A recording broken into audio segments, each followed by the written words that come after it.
Folks, welcome back to Canada's Boxing Channel. I do hope everyone's doing well and having a good day.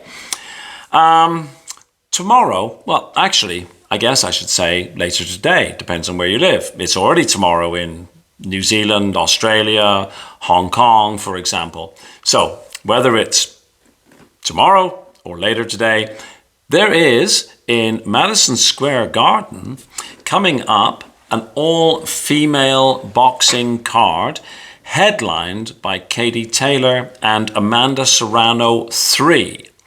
Now, as you know, I've said many times, the female boxing game isn't my cup of tea, but I massively respect them as athletes. It is an exciting format for me. I think, you know, the 2-minute rounds, it means the action's going all the time. I know that there's a strong contingent of fans out there who say it would be so much better with 3-minute rounds. And I hear that argument and I understand that argument, but the 2-minute rounds they're exciting. The reason that female boxing isn't my cup of tea is, quite frankly, I'm a little bit squeamish. I just don't like to see the consequence of getting hit, right? I know it's, call me a wimp, call me squeamish, that's fine. But they are great athletes and there are some excellent fighters on the card. So I believe it's a Jake Paul Promotions thing. He's done wonders for the female game. And if the female game is what you like, then I think you'll be very happy. It's also on Netflix, and it's part of the regular subscription package that we all pay. I thought when DAZN came out, if I'm not mistaken, that was going to be the end of pay-per-view. You know, you pay your subscription and then there was no more pay-per-view. I see. Yes, well.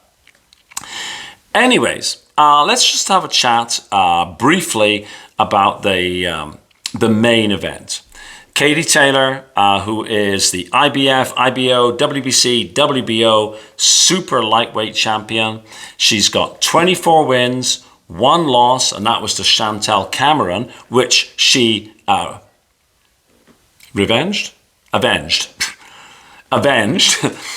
So there's a potential trilogy down the road there.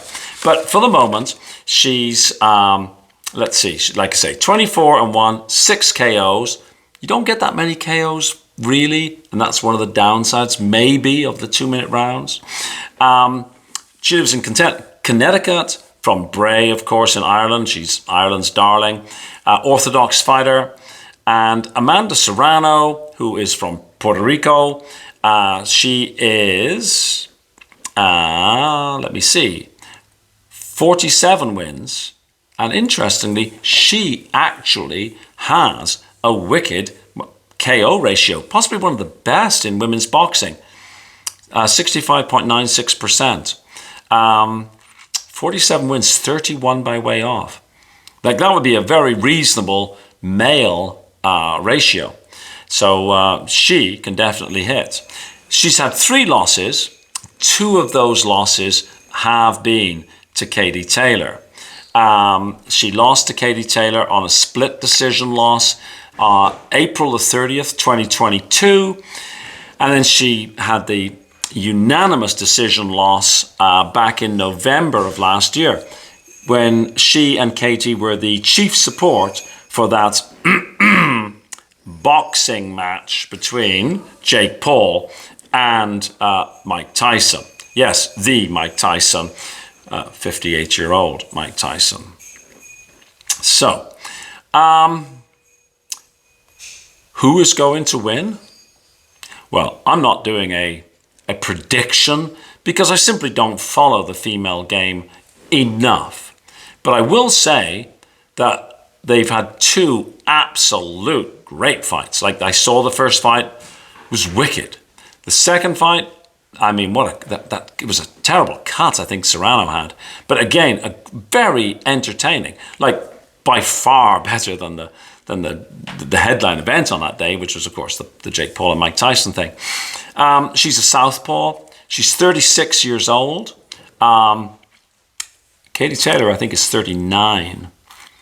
So I think it might be fair to say that both are now not at their absolute peak, right? I mean, 36 and 39, right?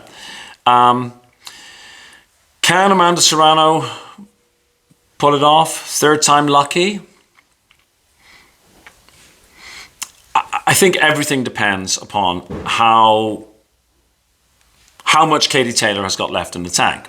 At 39, she's also had wars, right? My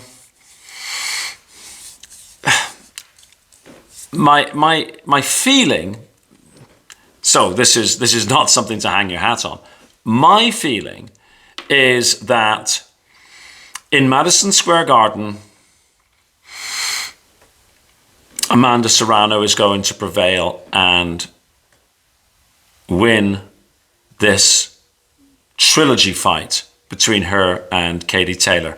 Having said that, I have put a purely emotional bet on Katie Taylor because, you know, she's sort of one of my favorite athletes who, and even though I don't follow her area of the sport, I still, you know, admire a lot about her. You know, honestly, like all these women are, you know, worthy of admiration. They're great athletes, and yeah, they definitely come to fight. Certainly, you know, like if you look at the first and second fight, and then you compare these two ladies to Canelo, Scholl, that Fist of Fury, whatever nonsense they had with Devin Haney and Ryan Garcia. I mean, these athletes come to fight. So, you know, I take my hat off to them.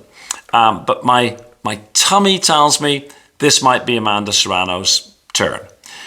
Anyhow, let me know what you think. If you're a big fan of female boxing, I think that tomorrow or later today, it's going to be you're going to have a real treat, because I see that there's some other, you know, Baumgartner, Ellie Scottney is on the. It's a good card if you like the female game, and yeah, we will transition from that straight into the next day. Of course, we've got Shiraz and Belanger, we've got Shakur Stevenson, so it's a big weekend of boxing.